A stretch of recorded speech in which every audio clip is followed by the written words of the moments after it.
这3摄的小米 Ultra 还是影像旗舰吗？小米17给出的答案是一颗不太像手机的变焦镜头。我是云飞，咱们今天又来首发体验小米最新的影像旗舰小米17 Ultra 了。在这期视频里面，我们会比较详细的来看看17 Ultra 它的细节、使用以及大家最关心的影像这块，我会讲的比较多一点。当然，我也拍摄了挺多样片的对比，里面涉及到白天、夜晚以及人像，然后视频也会有一些比较，希望可以帮助到你们提前了解到它。那咱们两说长，还是和我一起沉浸式先开个箱。然后这次的这个包装和17系列是一样的啊，就是一个长条形的包装了啊，不是那种方盒子的感觉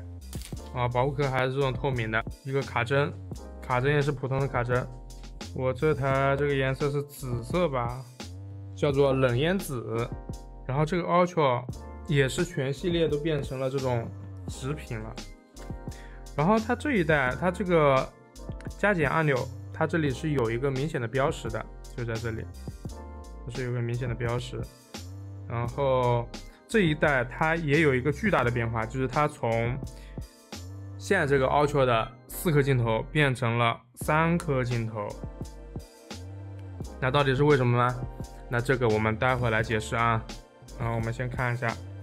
它是送的100瓦的充电器，然后线还是 A 到 C 的1米的线，好，看一下它的这个感觉，然后整体的这个厚度，然后这个手感。其实我感觉会有点像 Pro Max 那个感觉啊，对比一下，好像就是 Pro Max 的一个尺寸。我们可以看到，小米17是全系列都走直屏路线了，17 Ultra 也不例外。整体的设计我们可以看到有大矮角、金属平面中框设计，音量键也变成了圆形的，且有标识加减，会让人想到 iPhone 4S 那一代的设计语言啊。背板整体设计还是延续小米15 Ultra 的感觉，也是 Ultra 系列的传承了。这次相机带口有一个小小的改动啊，就是刻度在下，外圈和边框是一致的这个磨砂的质感，小米称之为火山口设计。镜头因为变成了3颗，其有1颗是可变的长焦镜头，所以它的位置发生了一些改变，从上往下分别是75到100毫米的长焦，23毫米的主摄，14毫米的超广角。所有镜头我都拍摄了很多的内容，这块我们就下面展开来说。现在回到17 Ultra 的屏幕，和15 Ultra 对比，17 Ultra 这个6.9英寸宽了一点点，长了一点点，整体的分辨率是2608×1200 PPS 420，和小米17 Pro Max 是一样的屏幕，屏幕亮度最高可以激发到3500尼特，而且因为这代的厚度是只有8.29毫米，整体的重量是224克，所以手感上其实也还可以。所以你看这样一个小米17 Ultra 搭配上我的这个冷烟紫的配色，你可以给它打个几分呢？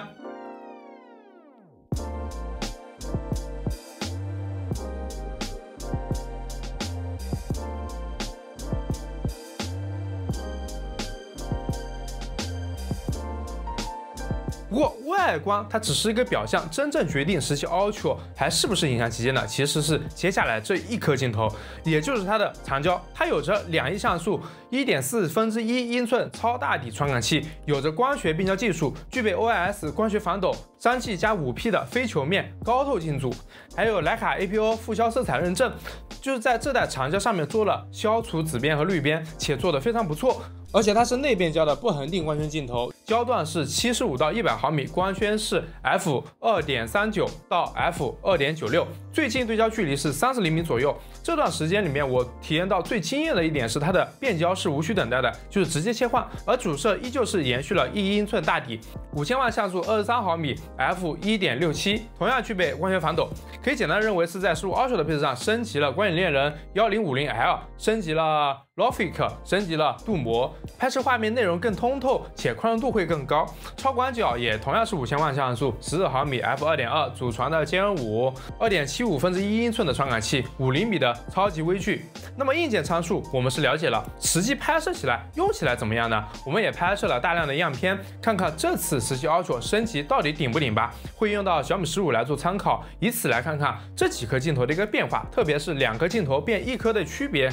那我们开始。首先是超广角方面，虽然在配置上我们看似没啥变化，但17 Ultra 和15 Ultra 的区别可不小。15 Ultra 它会更加偏强对比，而17 Ultra 整体会更柔和，且对于灯光的压制会有一些变化，但细节上的差异不大。而在主摄方面，白天拍摄的样片来说，17 Ultra 的画面明暗过渡明显柔和，且信息会更多。在颜色的倾向上，在红妆场景下会更还原现场的颜色，红色会更正一些。如果说15 Ultra 的颜色里面还有点黄绿色，那么17 Ultra 的红色里面就没有了其他的杂色，整体的照片给人的感觉也是更柔和的。当然，这一块看大家自己的喜欢，有的人喜欢柔的，有的人更喜欢更锐一点的，但二者在细节上的差异几乎是没有的，更多的还是在明暗过渡上的层级以及颜色的还原。看17 Ultra 的主摄拍摄的照片，你是会感觉到照片的空间感它是会更强，光线过渡更柔和，这种变化主要来自 Logic 以及这代的镜头镀膜的一个升级。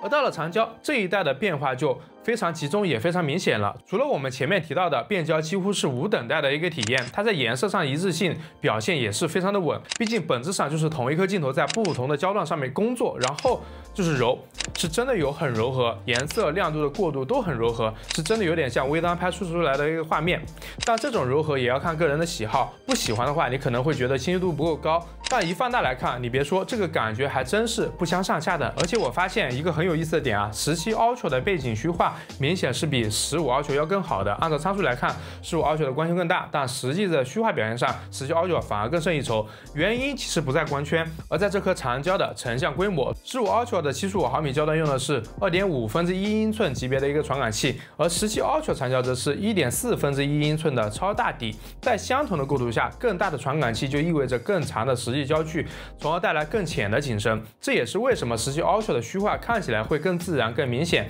然后在以上的白天场景，我也发现这代17 Ultra 在同样的一个场景下，更加倾向于低快门加低 ISO， 就是保证画面噪点足够的低。这说明它对这颗长焦的光学防抖是非常有信心的，也更像在用相机的思路在做手机的相机。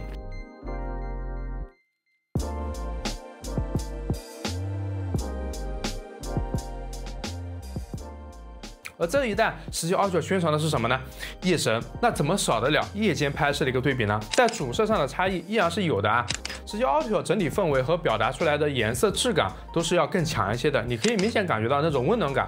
而在长焦上，在有光线的情况下，你可以明显感受到17 Ultra 对于灯牌的一个把控，以及对灯光柔和的一个过渡，它是有层级的。而在极暗的场景下，17 Ultra 表现出来的画面简直惊为天人。我连续拍了好几张，都是实实在在的17 Ultra 优于15 Ultra。这不仅是防抖的强大，也是新算法在加持。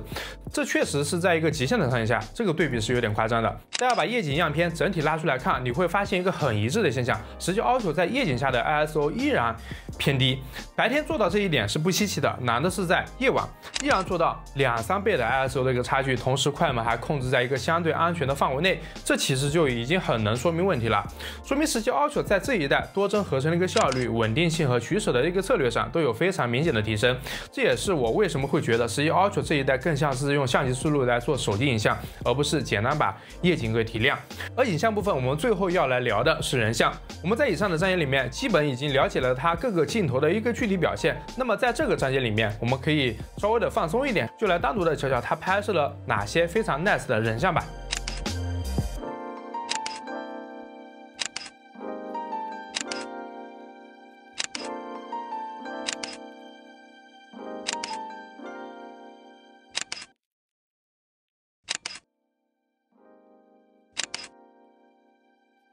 在这些样片里面，我个人感触比较深的就是它的色调一致性真的很高，不仅仅是变焦长焦，主摄和长焦拍摄出来的也是非常统一的，这点在手机上显得难能可贵。在人像这个章节，我还是想讲一下修图，就是我们可以直接叫超级小爱来搞定，这个我们前2天也出了视频，这块功能小米澎湃还是蛮强大的。而其他的关于小米17 Ultra 的照片方面，我想可以简单看一下线性界面目前软件方面有了哪些新鲜的玩意儿。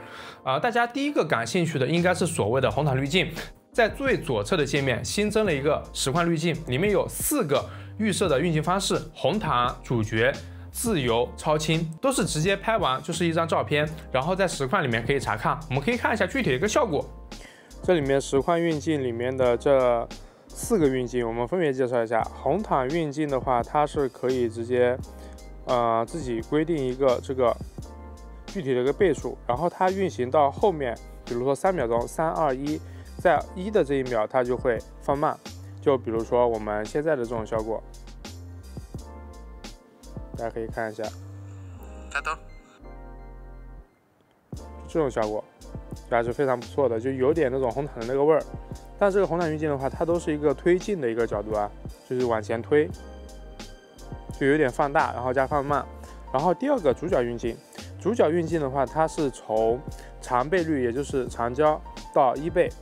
当然也可以自己去调别的，比如说3.5到1倍，5.8到1倍3到1倍吧，1倍那段帮调，1倍那段可以调，就是这边，对，它就是一个从大到小，就一个缩放，大家可以看一下。但是它这个缩放里面，它不会有那个加速或者减速啊。然后第3个自由运镜，自由运镜的话就是可以自己自定义缩还是放，是从外面一个特的缩回来，还是从咱们这个广的推进去。然后这里也可以直接切换。然后这个第4个超清实况，它就是会它就是固定一个焦段，但是它会比以往的那个实况照片更清晰一些。好，这就是它们4个的一个区别。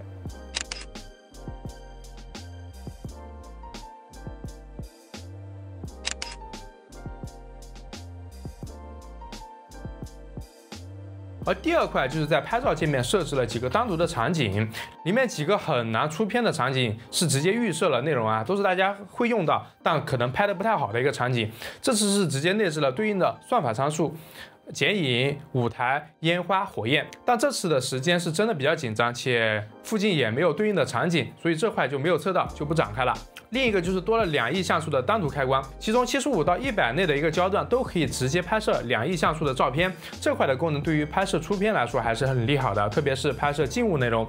你想要最大可能的保留细节，那么就直接开启它即可。拍摄按下不需要一直稳稳的拿着，拍摄就已经完成了，只需要等待算法合成2亿像素的照片本体即可。就是喜欢用的话，一定要买储存空间大一点的，一张照片的话100兆还是非常大的。那么视频呢，这一块的章节我想稍微的简单一点。实际的体验里面，3.2倍到4倍可以无极变焦，不会有过度的那种卡顿感。4K 60帧支持杜比世界切换镜头，4K 120帧支持主摄和长焦，主摄还有这回首发的 Logic 视频，提升动态范围，而且支持4K 60帧。这个咱们可以简单来对比一下15 Ultra。OK， 现在我们小米17 Ultra 是开启了视频模式下4K 60帧的 Logic， 开一下。然后这是我们的小米15 Ultra， 这就是普通的录屏，就是普通的一个视频模式 4K 60帧。然后我们来对比一下，我人进去，然后大家可以感受一下它们2个视频的一个差别，然后看看它们之间有这个 Logic 和没有这个 Logic是一个什么样的感觉。我从屏幕上面看来的话，是小米17 Ultra 它颜色会更丰富一点。然后至于明亮以及这个整个场景光线的一个过渡，然后大家可以自己在电脑屏幕上或者手机屏幕上仔细的查看，然后大家感受一下这个差别。然后现在我们把它的这个 Logic 关掉，然后使用它自己的一个单纯的录像模式去拍摄。OK， 好，这是它单纯的一个录像模式，就是没有开 Logic 的。好，然后大家再来简单的对比一下。那，我到手的时间确实不多，我们后面就还是先简单看一下它各个焦段的感觉，看看具体的提升。现在是0.6，之后全部切换到1倍，我的位置可以吗？1倍，可以 ，OK。好，可以看一下，之后切换到2倍，这个2倍，也还在里面。OK， 对，也还在里面。OK， 好，3.2， 3倍，3.2 3倍可以吧？好，你可以往后退一点。好嘞。好，再往左，稍微往左来一点点。对 ，OK， 好，这样对比 OK， 好，4.3倍，4.3。OK， 再往后一点点。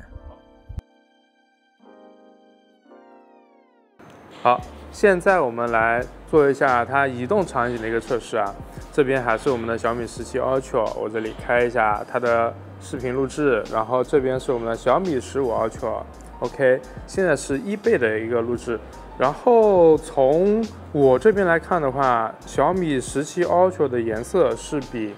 15 Ultra 要更鲜艳的啊，它整体的感觉也会更好。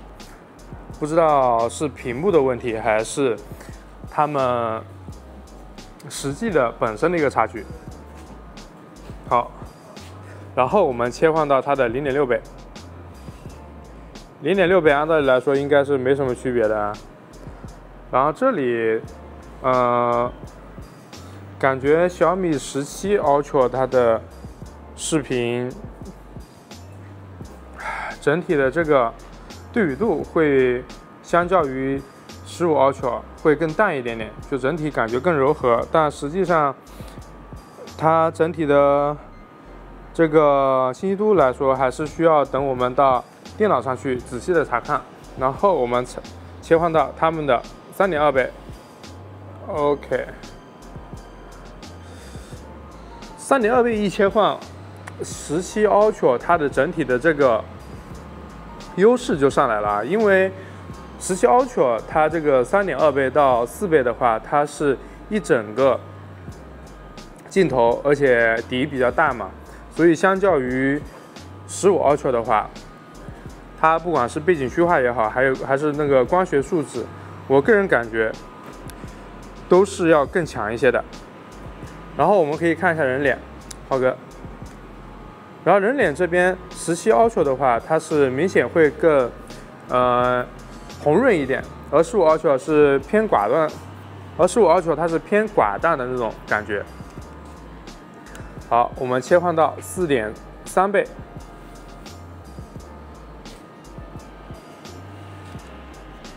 好，同样的结论啊，但是15 Ultra 它的这个 4.3 倍同样也是大底，所以在这一块，在背景虚化这一块是差不多的，但是在整体颜色的调教上，至少在屏幕上看，它们还是有差别的啊。然后这个防抖，然后大家也可以看一下，我个人是在现实的场景中看的话，我是会感觉17 Ultra 的它这个光学防抖确实是更好一点。然后再切换到 3.2 倍看一下它的防抖，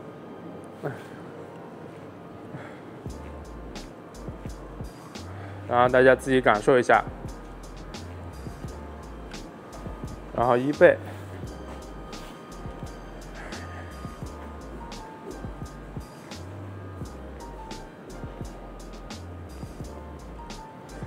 然后拍一点这个颜色比较丰富的场景，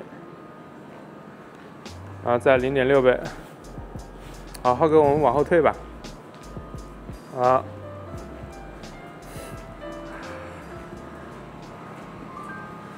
希望这个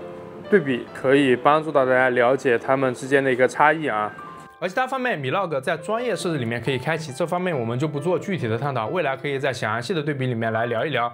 而关于影像配件，这次有轻薄的，也有专业的，我拿到的是专业的版本，调整的内容很多，可以直接调整曝光、自定义按钮的一个功能，而且还内置了2000毫安的电池，可以给手机供电，用起来很像一台小微单，调整起来也很方便。在影像系统方面，照片、视频，大家对它应该有一个比较详细的了解了，那么你们可以来一个中肯的评价。我个人唯一觉得遗憾的点就是它的长焦微距没有以前那么强了，30厘米的最近对焦距离还是没有5厘米的最近对焦距离来的震撼，而其他的升级优化，就我个人而言还是很喜欢的。回到这台手机的其他方面，我们还是顺带提一下啊，系统就还是我们的澎湃3，流畅，动画效果也 OK， 这点倒是没有什么太好讲的。目前来说，这个 OS 3的系统大家表现都是有目共睹的，而且整体的配置也都是目前的顶硬件。